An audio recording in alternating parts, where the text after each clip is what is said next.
Welcome subscribers and viewers new and old to Tales from Hangman's Record.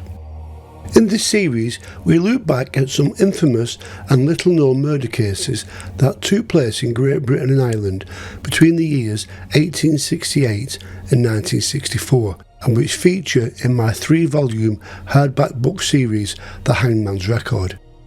Copies of these are available from my website stevefielding.com. If you enjoyed this presentation, please give it a like, and if you don't already, can I ask you to subscribe? And as always, use the comments below for your thoughts on the case and for suggestions for further episodes.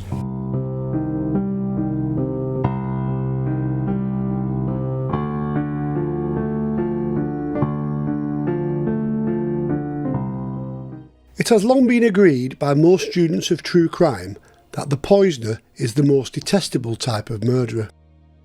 As we noted in episode 50, when looking at the case of Jean-Pierre Vaquier, poisoning is one of the few methods of murder that inevitably led the killer to the gallows. Such was the gravity felt in a poisoning case, these were almost always prosecuted by the Attorney General. Cold, callous, deliberate administering of poison rarely elicited any sympathy either from a judge, jury, appeal court or the Home Office. Poisoning as a method of murder can be quick and easy, and if the symptoms can be passed off as natural causes or through illness and arouse no suspicion, an unsuspecting doctor can sign the death certificate, leaving the killer undetected. The similarities between the poisoner in today's episode of Tales from the Hangman's Record and the Frenchman hanged in 1924 are notable. Both purchased her deadly poison, sold at a chemist as pest control, and made no real effort to conceal the purchase, and it was only when suspicion fell on them that they attempted to deny their involvement. Greed, stupidity, ignorance and evil are words that can be associated with a large number of murderers, and today's episode is a typical example of a killer who fits that description perfectly.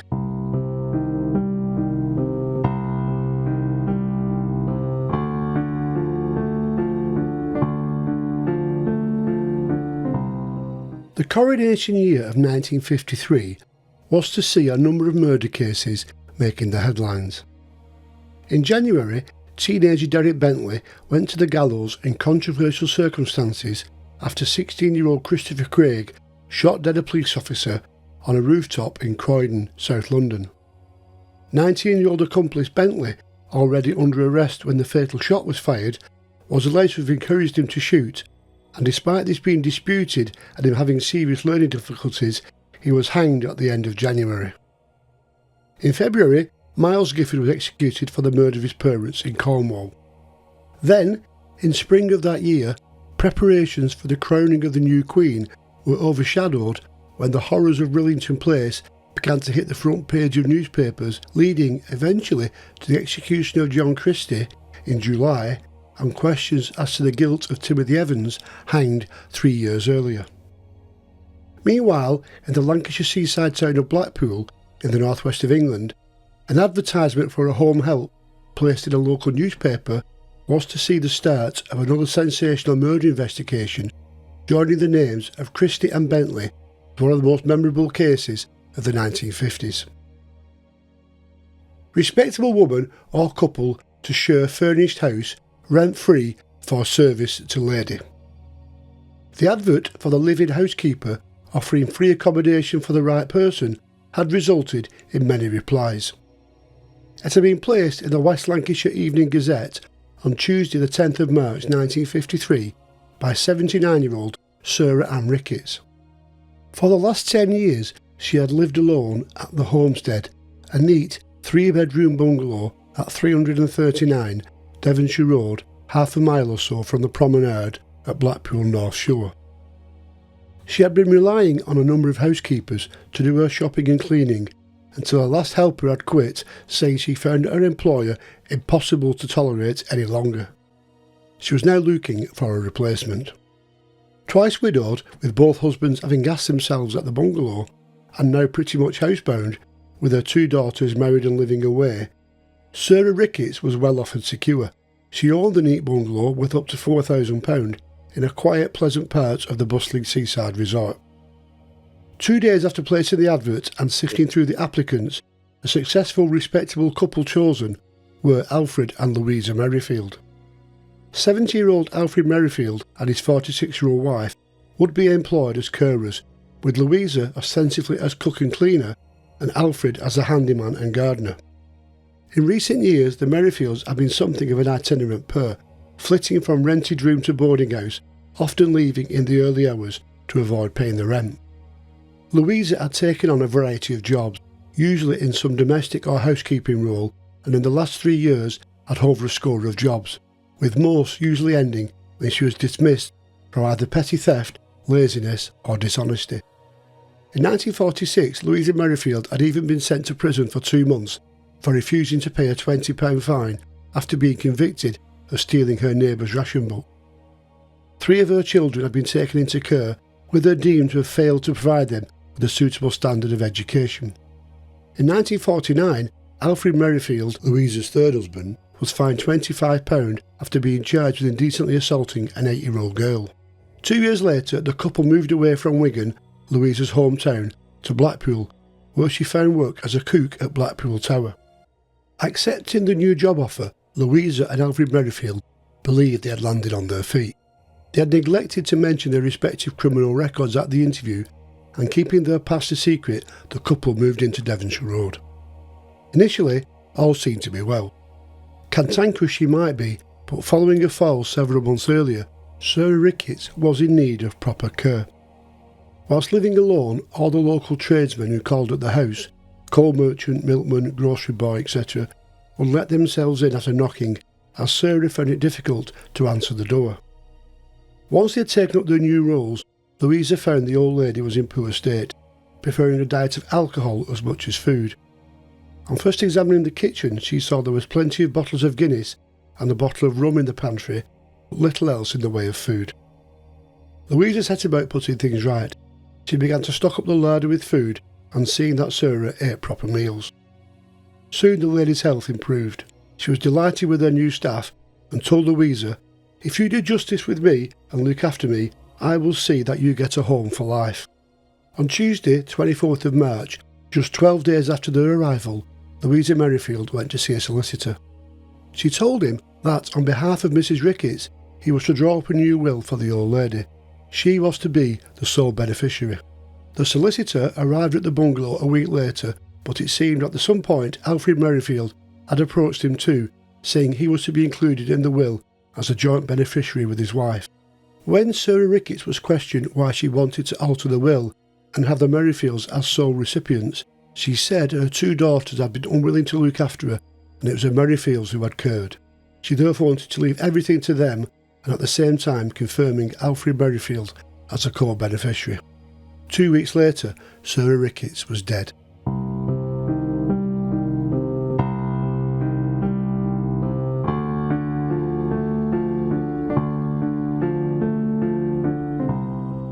Despite what had initially been a harmonious relationship between Sarah Ricketts and the Merrifields, it soon began to see them falling out. On moving in, Louisa was given control of the household budget, enabling her to order whatever groceries she deemed were needed for the week. Matters came to a head when Mrs. Ricketts tried to order 2 bottles of rum and a bottle of brandy, only to be told there was no money left. A quarrel ensued, with Sarah Ricketts shouting that she could afford to buy alcohol before the Merrifields had moved in, and from now on she would dictate how the money was spent. She also began to suspect money was going missing. On Thursday, the 9th of April, Sarah Ricketts was visited by her GP, Dr. Burton Newell. Louisa had called him as she wanted his confirmation Sarah was of sound mind when she had changed her will. Sarah was not pleased when he arrived, and despite Louisa insisting she needed to be examined, she flatly refused. Dr. Newell asked Sarah how she was feeling, and during the conversation asked whether she had made her will. She told him in the presence of the Merrifields that she was looking after them that look after me.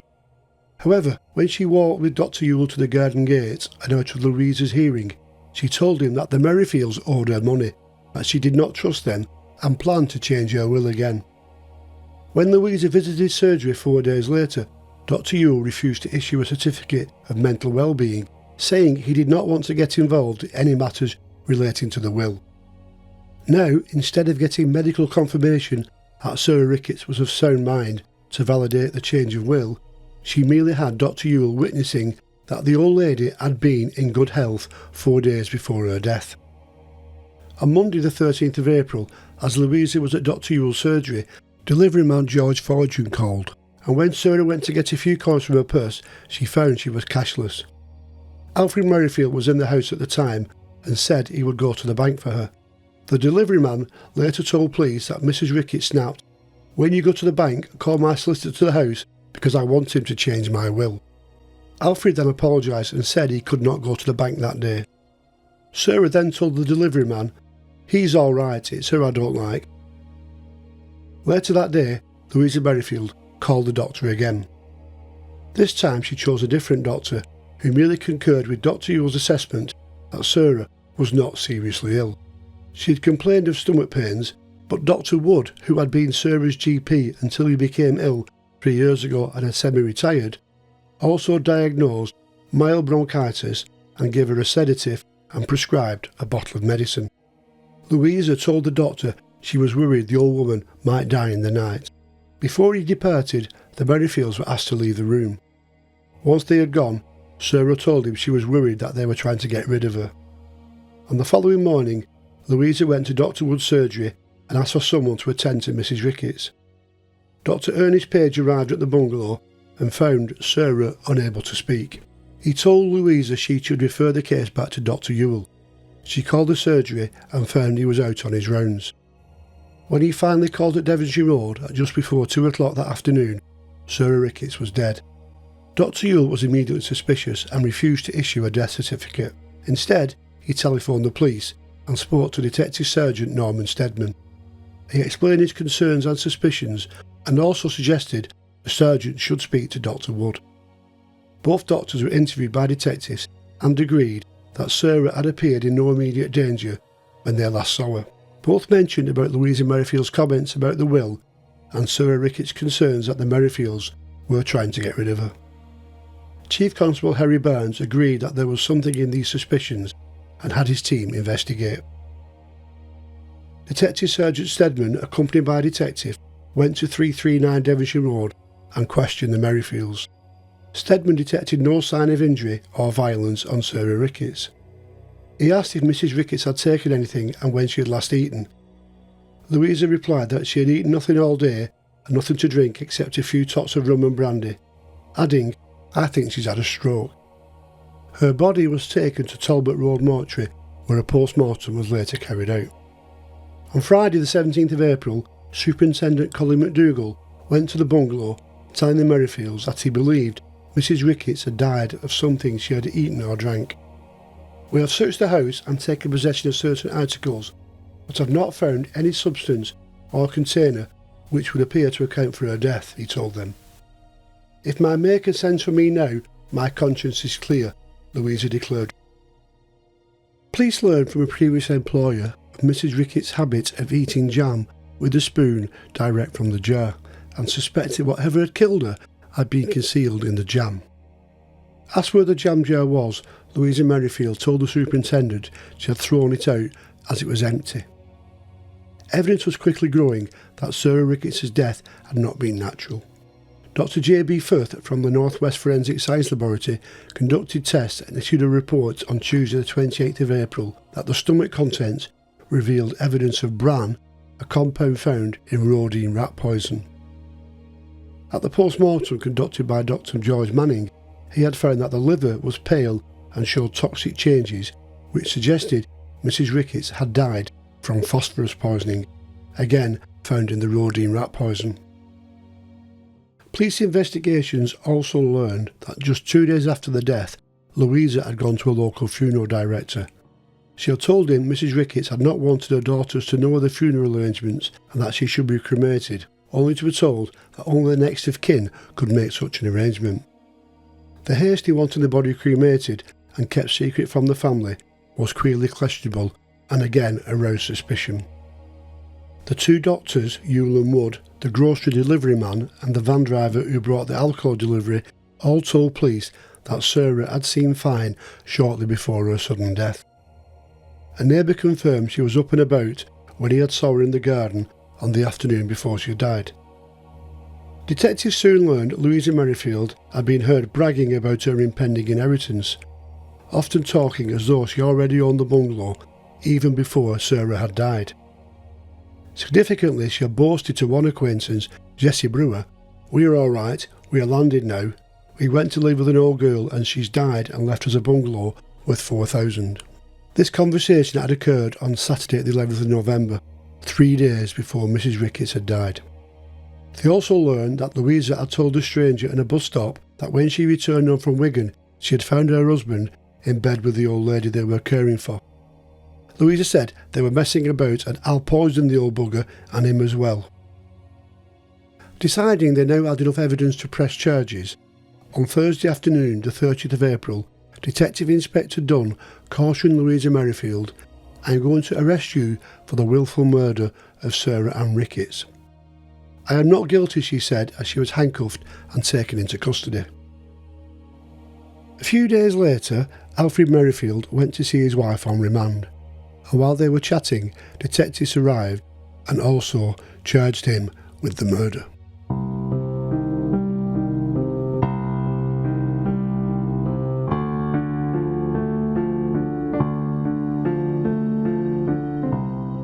The trial of Louisa and Alfred Merrifield began on Monday the 20th of July at Manchester Assizes.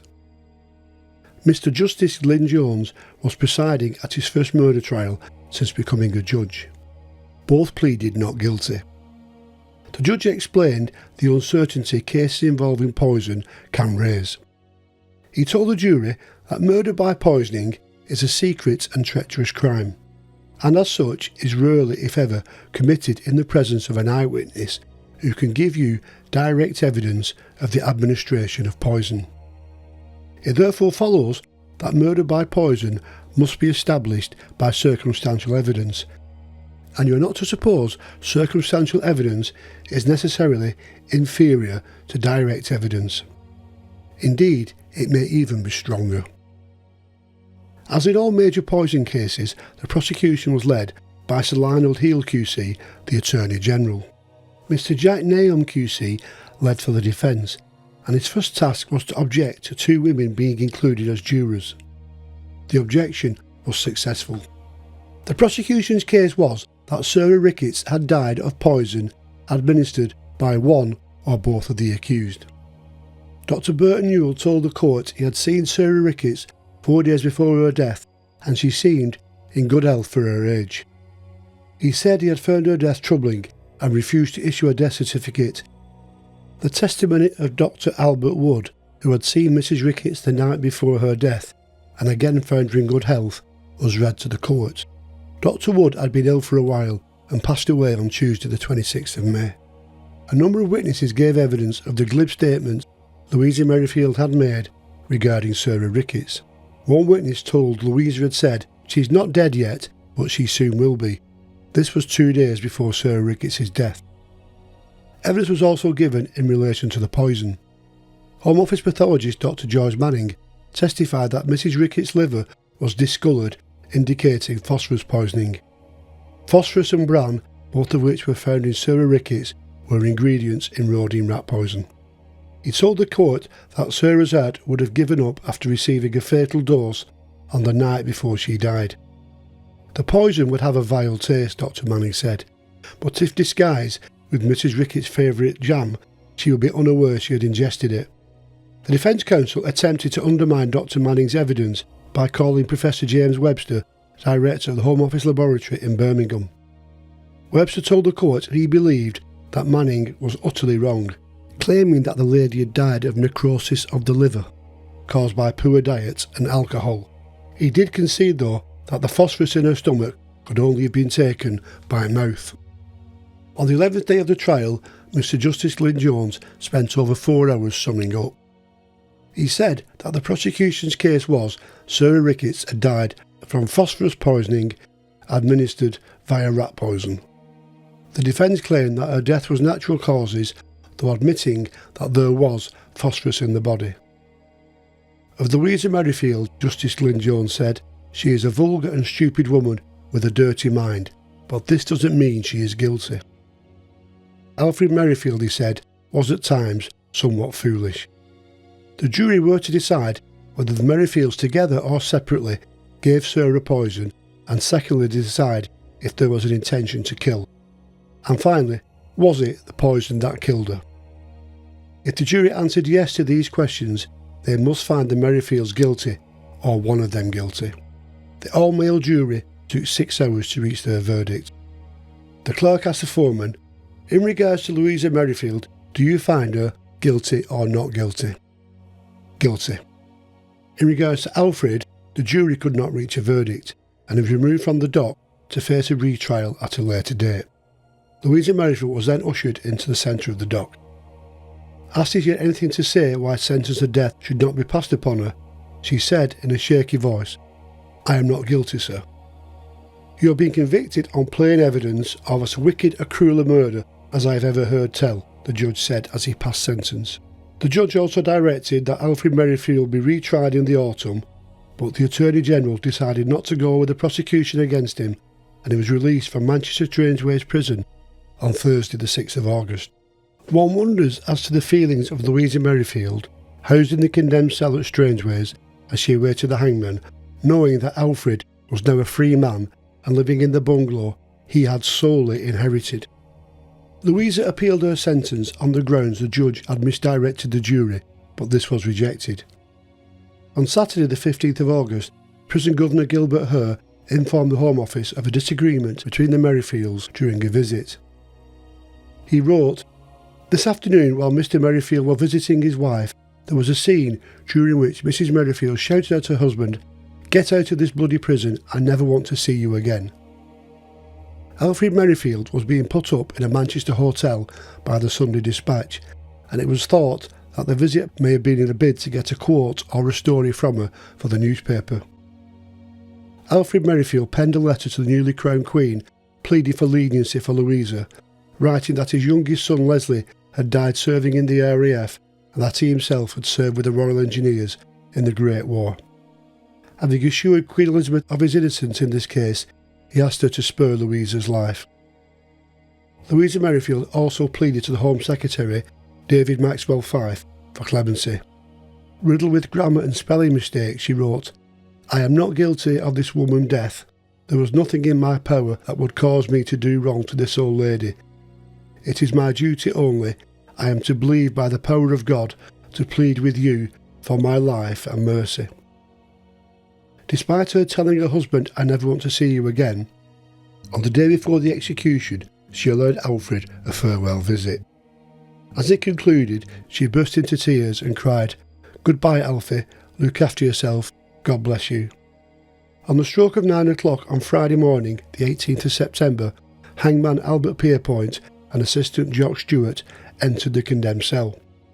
Louisa Merrifield got to her feet, and as the hangman went to strap her arms, she refused the request to take her glasses off. She bid goodbye to the officers who had watched over her on her final hours and walked bravely to the scaffold. Being just 5 foot tall and with her build described as stout, Pierrepoint gave her a relatively short drop of 5 foot 9.5. Assistant Hangman Jock Stewart said she went to her death bravely. Alfred Merrifield was outside the prison on the morning of her execution, along with a crowd of around 400, who waited in silence as the fateful hour approached. Later that morning, having got a train back to Blackpool, he donated items of his wife's clothes to Louis Tussauds Waxworks on Blackpool Promenade to adorn an effigy of the town's most famous murderer, which remains to this day. Merrifield turned down a large sum from the waxworks to have his own effigy put beside his wife's in the Chamber of Horrors. He also refused large sums to sell items of the furniture. 3 years later, Sarah Ricketts' daughter successfully challenged Merrifield's position as a sole inheritor in the will, and instead he had to settle for 1/6 of a share when it was sold. He ended up living in a caravan in the town while appearing as an attraction on Blackpool's Golden Mile, billed as the murderess's husband, and regaling curious holidaymakers with tales of his notorious wife.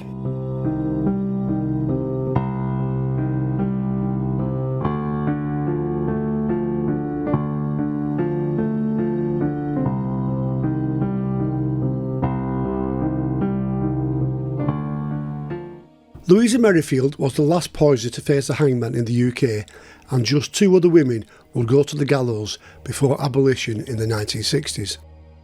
There is little doubt that she was guilty of a despicable murder, and there was also suggestion she may have killed her previous 2 elderly husbands.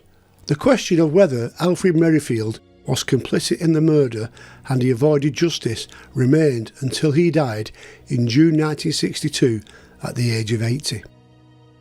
Do you believe justice was done in this case and Louisa Merrifield deserved to hang? Let me know your thoughts in the comments below. Thank you for watching another tale from the Hangman's Record. Until the next time, goodbye.